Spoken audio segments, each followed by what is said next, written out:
Welcome to Episode 4. Navigate the PCI standards landscape with practical precision. Today's aim is to hand you a clear mental map of councils, programs, and documents you can recall quickly under pressure, so the right artifact or requirement comes to mind the moment a scenario drops a keyword. The Payment Card Industry Security Standards Council, PCI-SC, governs a family of standards and programs, each focused on a distinct slice of the ecosystem. And your job as a candidate is to recognize which slice applies and what proof it expects to see.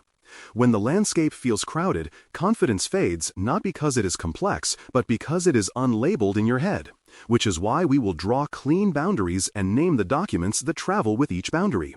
By the end, you will hear the same steady cadence you have been practicing: scope, control, evidence, validation applied to councils, standards, and attestations, so you can move from idea to artifact without hesitation. A calm map beats a long memory, and a good map is exactly what you are about to build. Start with placement, because orientation solves half the exam. The Payment Card Industry Data Security Standard, PCI DSS, governs security requirements for environments that store, process, or transmit cardholder data, while other programs in the family serve different purposes that are easy to mix up when nerves spike. The PIN security standard concerns the protection of personal identification number processing, keys, and cryptographic devices in the transaction flow. So it lives alongside, not inside, the scope of PCI DSS, and it travels with specialized validation and audit procedures. The PTS program, PIN Transaction Security, evaluates the physical and logical security of acceptance devices, such as point-of-sale terminals and encrypting PIN pads, which means it is about the properties of devices rather than the day-to-day controls of your merchant network. The Secure Software Framework, SSF, replaced the older payment application regime by defining how software intended to support payment transactions is developed and validated, while card production standards govern facilities and processes used to manufacture, personalize, and ship cards, each with its own assessments. PCI DSS stays focused on your in-scope systems and processes. The others orbit it with their own artifacts and audiences. Once you see the boundaries, translate requirements into the validation activities, evidence types, and reporting artifacts that prove a control is real. A requirement in PCI DSS never lives alone. It becomes configuration, approvals, tickets, logs, sampling reports, and sign-offs that a reviewer can test against a frequency and a named owner. A firewall rule is not just a rule. It is a change ticket with approvals, a configuration snapshot with timestamps, and a log trail that shows it is enforced and reviewed on cadence, which means your mental model is always actor plus action plus evidence plus validation. Validation activities range from observation and interviews to sampling and technical verification, and your selection depends on the risk and the requirement's verb: install, maintain, document, monitor, review, because each verb implies a distinct proof. Reporting artifacts then bundle those proofs for the target audience, whether that is an internal sponsor, an acquiring bank, a card brand program, or a service provider's customer reading a summary. The exam rewards answers that make this conversion from requirement language to verifiable evidence without drama. Merchant levels and service provider expectations often feel like trivia until you realize they drive who must do what, when, and for whom. The card brands define merchant levels primarily by annual transaction volumes and, at times, by risk events, which means the same retail company might occupy different levels across brands but still face a common reality. Higher volume and higher risk move you toward more rigorous validation. Service providers follow their own level schemes and are often held to independent assessments because they operate controls on behalf of many clients, which raises the bar for consistency, segmentation, and visibility. Mandates flow from brands through acquirers to merchants and from contractual arrangements to service providers, and the reporting burden follows that flow, so you can predict the audience and the artifact once you know who pays whom for what. When a scenario names a level, it is pointing you to the rigor of validation and the likely necessity of a third-party assessment rather than a simple self-attestation. Think chain of obligation: brand policy, acquirer enforcement, merchant or provider action, and evidence handed back upstream. Self-assessment questionnaires, SAQs, are not paperwork shortcuts. They are channel pattern maps that align acceptance methods to tailored control sets. The families differ because a kiosk with an isolated, validated payment device is not the same risk as a fully integrated e-commerce stack, so the questionnaires filter requirements to what is relevant and testable in that channel. Your mental link should always run from channel to SAQ. Card present with standalone validated devices points you to the leanest forms. E-commerce with redirection or iframe may qualify for a streamlined set but still requires strong management of third-party scripts. Fully integrated cardholder data environments or complex service models drive heavier SAQs or full assessments. The exam will not ask you to memorize every letter, but will ask you to recognize when a channel description implies a lighter or heavier evidence burden. Get into the habit of saying the channel aloud and letting the SAQ family follow naturally, because that reflex produces safe choices under time pressure. Attestation of compliance, AOC, and report on compliance, ROC, play distinct roles, and confusing them is a common source of weak answers. The ROC is the detailed assessment report prepared by a qualified assessor for entities that require formal validation, containing the narrative of scope, testing, samples, findings, and the final opinion. Its audience includes the assessed entity, its acquirer, and, when relevant, brands or partners who need the depth. The AOC is a standardized, high-level attestation derived from the ROC, or a self-assessment, meant to be shared more widely with downstream partners as proof of status without disclosing the full report, and it includes key declarations, scope notes, and the effective date window. Timing matters because attestations travel on an annual cadence and align to assessment windows, which means you must watch dates, renewal cycles, and any interim remediation commitments. Evidence bundles that support these documents include the sampling artifacts, change tickets, policies, diagrams, lists of components, inventories, and sign-offs, all of which must be organized and reproducible. When asked which document goes to whom, think depth for those who must verify and summary for those who must rely. The customized approach and targeted risk analysis arrive as modernization tools, not as shortcuts that remove rigor. The customized approach allows an entity to meet a control objective through an alternative design when the traditional implementation does not fit the technology or operating context. But the bar is high. You must present design intent, risk evaluation, testing procedures, and sustained evidence that the objective is achieved. Targeted risk analysis supports flexibility in frequency and method where the standard permits it, but it still requires a defined methodology, documented factors, a named owner, and a recordable decision that a reviewer can challenge and sample, which means you cannot wave at risk-based and walk away. Classic controls remain the default path, and the customized approach lives alongside them as a formal lane with its own documentation and assessor validation steps. In exam terms, prefer options that treat flexible approaches as structured, evidenced choices rather than casual departures.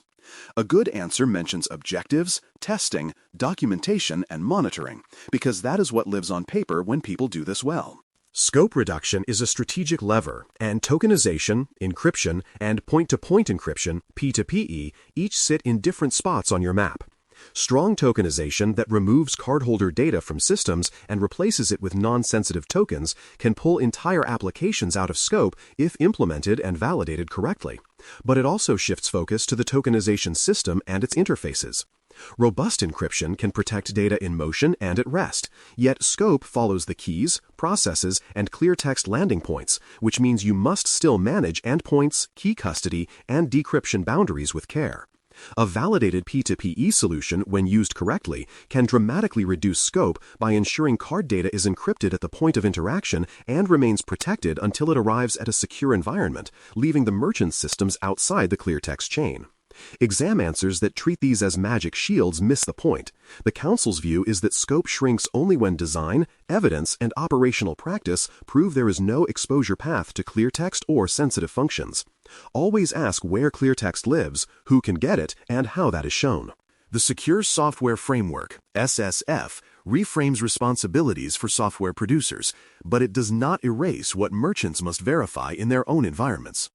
Under SSF, Secure Software Standard and Lifecycle Validation push vendors to build and maintain payment software with documented security properties, testing, and change discipline, producing listings and reports that customers can reference. Merchants still must deploy, configure, and operate that software within PCI DSS-controlled environments, which includes hardening, access management, logging, and review, because validated software can still be misconfigured or surrounded by weak processes. The exam often tests whether you assume a vendor's listing ends your obligation. The safer posture is that vendor validation reduces risk and evidence burden for certain controls, but never replaces the entity's duty to run and prove the surrounding controls. In practical terms, you ask for the vendor's validation artifacts and then line up your own configuration evidence, monitoring reports, and change tickets that show the software is living as intended, not just installed. E-commerce architectures change scope boundaries quickly, so scripts, iframes, and redirects deserve careful, plain handling.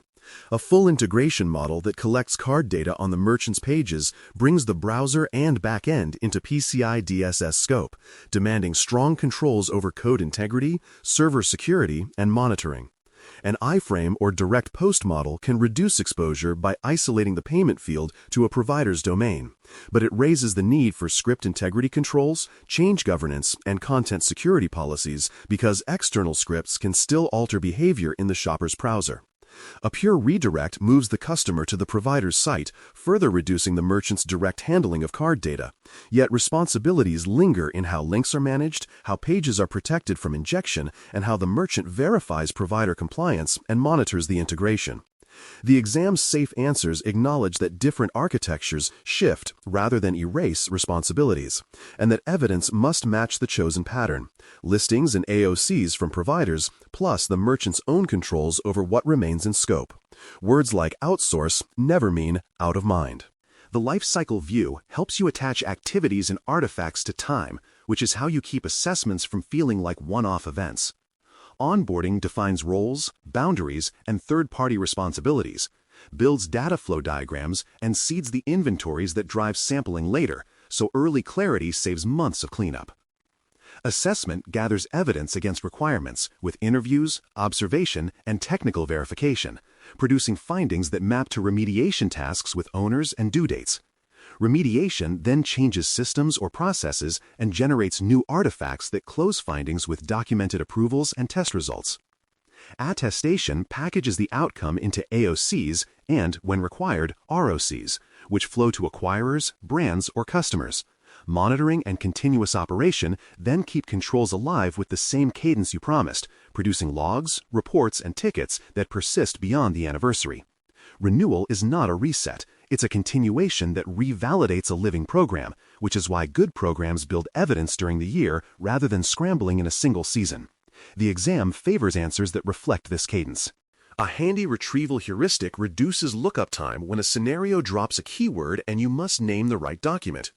When you hear "who is responsible" and "program guidance," reach for council FAQs, supplemental guidance, or brand rules that clarify applicability and roles, because those documents resolve boundary disputes. When you hear "how to implement" and "control objective," go to PCI DSS requirement text and official guidance, because that is where verbs and intent live. Then pair it with the entity's own policies and procedures that translate those verbs into steps. When you hear "prove it," think inventories, change tickets, configurations, logs, review reports, sampling plans, and sign-offs. And remember that the AOC or ROC is where proof gets summarized for an audience. When you hear "design alternative" or "frequency decision," pull customized approach documentation and targeted risk analyses, then add the assessor's testing plan. The heuristic is a two-step: the council to know what and why, the organization to show how and that it worked. Let's ground the map with a quick end-to-end artifact flow from requirement to attestation, using a logging and review scenario most candidates see. The requirement frames that security events on in-scope systems must be logged, protected, retained, and reviewed on a defined cadence. So the entity writes a policy naming systems, owners, and review frequency, then configures log forwarding to a central platform with access controls, time synchronization, and alert thresholds tied to defined events. Evidence accumulates as configuration exports, time sync status, access lists, and daily or weekly review records with analyst names, dates, and escalation tickets that show issues were investigated and closed, while change management collects approvals for rule updates and retention settings. During assessment, the reviewer samples systems, reads policies, inspects configurations, correlates timestamps, and interviews staff to validate the process works as written, documenting tests, results, and any gaps to be remediated. Once closed, the findings roll into the ROC narrative with scope statements and sampling detail, and the AOC captures the high-level attestation that controls operated effectively within the assessment window for the relevant audience. The line from verb to artifact remains unbroken. Because you will not carry a library into the exam, build a 1-minute daily ecosystem recall drill that prints 5 artifacts from memory tied to a randomly named standard or program. Say, PCI DSS logging and answer with policy, configuration export, review record, alert report, and change ticket. Say P2P and answer with solution listing, device inventory, implementation guide acknowledgement, attestation from provider, and merchant operating procedure. Say SSF and answer with vendor validation report, release notes, secure development lifecycle documentation, tamper resistance guidance, and merchant configuration checklist. Then swap to PIN and answer with key management procedure, device inspection log, cryptographic key ceremony records, dual control evidence, and physical access control review.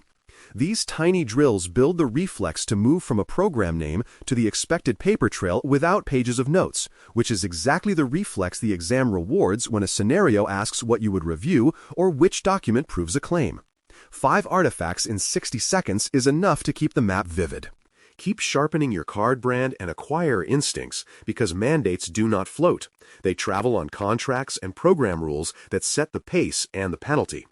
When a question mentions a brand-driven requirement with a short remediation window, think about the communication chain, brand to acquirer to merchant, and the reporting chain, merchant to acquirer to brand or customer, because your recommendation must land inside those channels with dates and names. Service providers sit in parallel chains where customers request AOCs, segmentation details, and evidence of monitoring. So options that promise transparency and cadence tend to beat answers that defer everything to renewal time. If a scenario hints at a compliance exception, your safe path is a targeted risk analysis inside a formal process, paired with additional monitoring or control hardening and clear documentation of who approved and who will validate.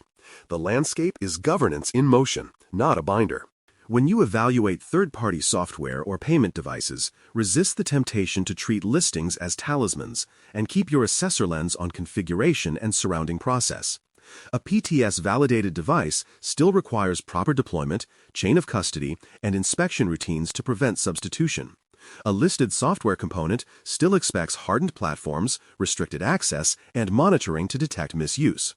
The right answer often combines obtain and review vendor validation with implement and prove the local controls that make the validated properties real, which means your artifact list covers both external assurance and internal operation.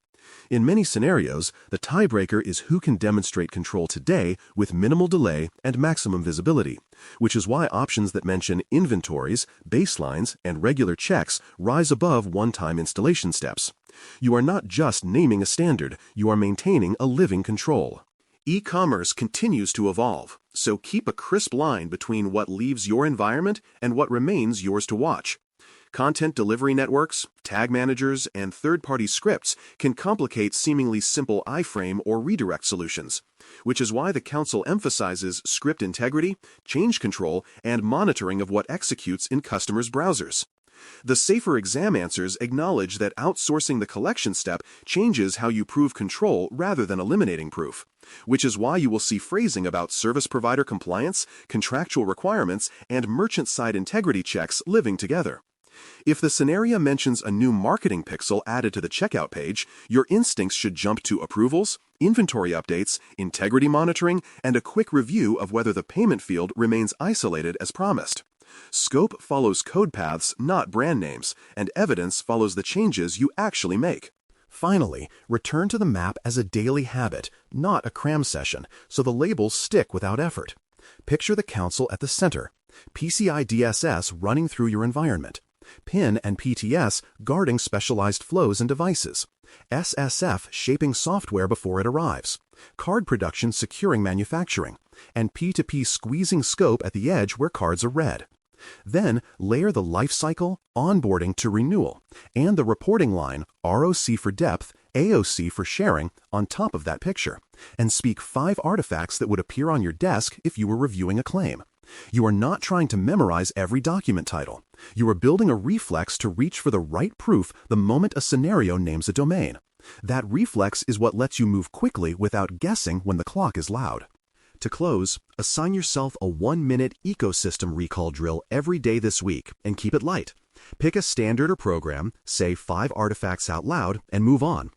If one area keeps coming up thin, schedule a 10-minute booster where you read official guidance and rewrite, in your own words, what proof would exist and who would see it. Tomorrow, pair that drill with your regular question practice so the map and the moves reinforce each other, and end the day by naming 1 win and 1 target for the next session. The Payment Card Industry Professional (PCIP) exam favors candidates who can connect a scenario to scope, to a standard, to an expected artifact, and to the audience who needs it, which is exactly what your daily recall will train.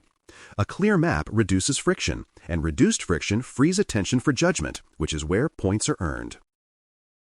Thanks for listening. For more audio courses, daily newsletters, and more, please visit baremetalcyber.com.